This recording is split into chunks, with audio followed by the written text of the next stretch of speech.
Aqsa সন্ধ্যার পর থেকে আর ঘরের বাইরে বের হয়নি একবারের জন্য।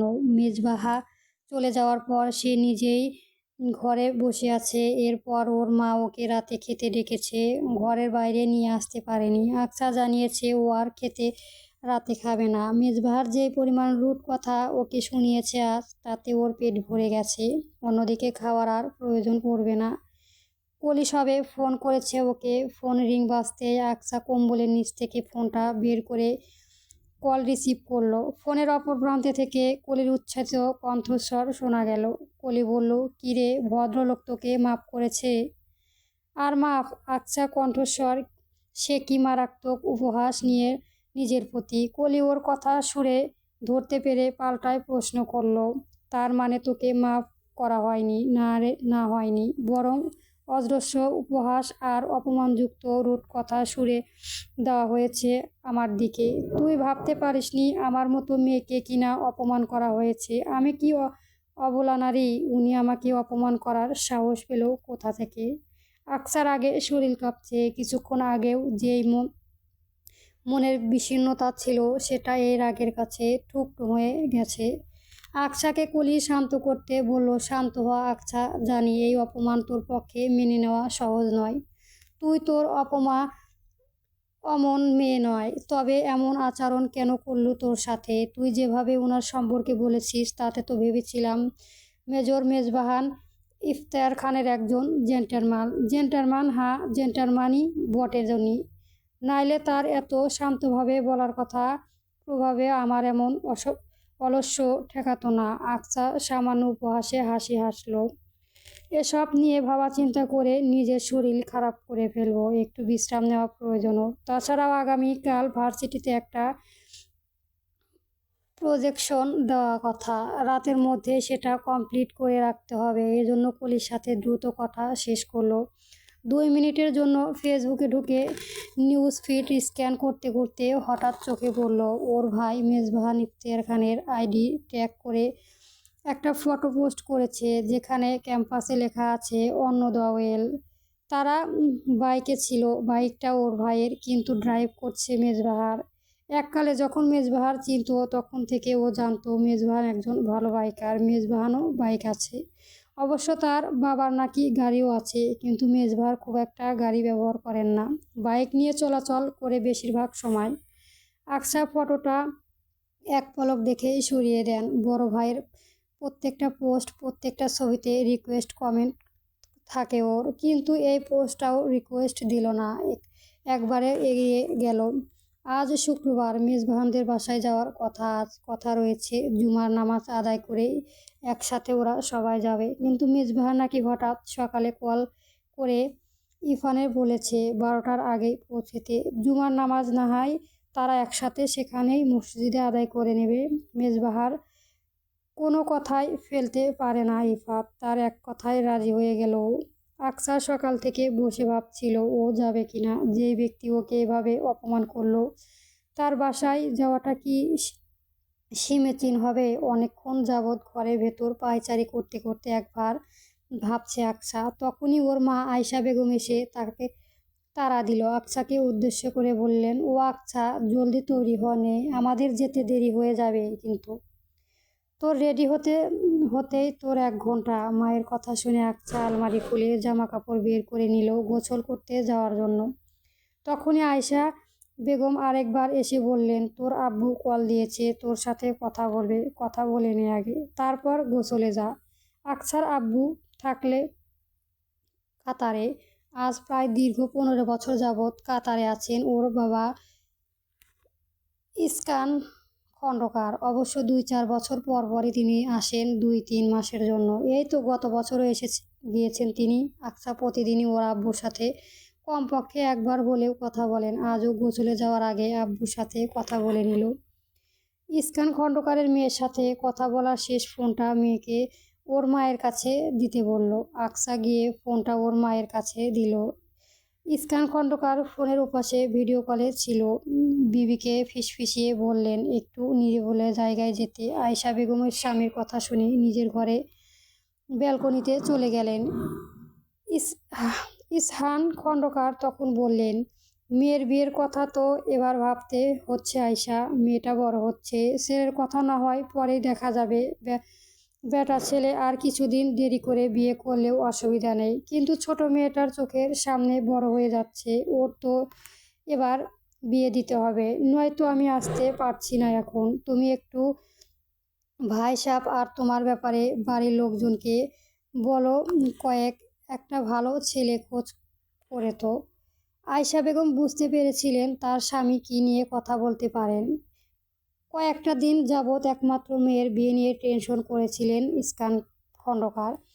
ফোনের কয়েকবার এক কথা বউকে বলেছেন ও তিনি। আয়শা বেগম একটুও দ্বিধান্বিত হলো না, বরং শান্তিভাবে বললেন, আপনি চিন্তা করবেন না ইরফানের আব্বু, আমি যত দ্রুত সম্ভব আমাদের আকসার জন্য ভালো ছেলে খুঁজব। আকসা আজ একটা আলিফ কালারের পাকিস্তানি ডিজাইনের কেডের কামিজ পরেছে। ওর এই ড্রেসটা ভীষণ পছন্দ, বিশেষ উৎসবগুলোতেই এই ড্রেসটা বারবার পরা হয় ওর। কামিজের ওড়নাটা গাঢ় মেরু রঙের। আকসা মেকআপ করতে তেমন পছন্দ করে না, মুখে ঠিকমতো সানস্ক্রিনটাও মেখে তারপর হালকা বেবি পাউডার দিয়ে ঠোঁটে লিপ আইট লাগিয়ে নিল ও। কানে মাঝারি আকৃতির একটা ঝুমকো, ওপর দুই কানে ছোট দুল টিপ আর বা হাতে আঙুল দুটো রিং, ব্যাস আকসা সাজ সম্পূর্ণ। ও নিজেকে একবার ড্রেসিং টেবিলের মিলে দেখে নেয় ভালোভাবে। ওটা মাথা টেনে ঘাড়ে ব্যাগটা নিয়ে ও তাড়াহুড়া করে দৌড়ে বেরিয়ে যায়। ওর মা সে কখন থেকে ড্রয়িং রুমে দাঁড়িয়ে চেঁচিয়ে চেঁচিয়ে ডাকছে ওকে।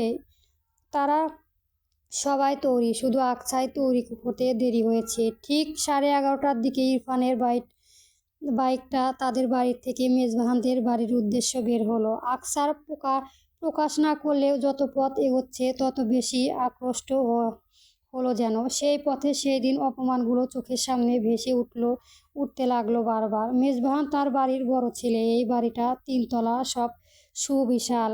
মেজবাহানের আব্বু এসহানুক হক এই বাড়িটার কর্তা। তার ছোট ভাইয়ের পরিবারে নিয়ে এই বাড়িতে থাকেন তিনি। এছাড়াও তার দুটো বোনও আছে। বোনের এই সবে তাদের শ্বশুরবাড়িতে থাকেন, তবে প্রায়ই এখানে আসেনও বটে। আকসার এর আগে কখনো মেজবাহানদের বাড়িতে আসেননি, তবে তার ভাই বহুবার এসেছেন। সুবিশাল এই বাড়ির সামনে বেশ বড় একটা উঠান।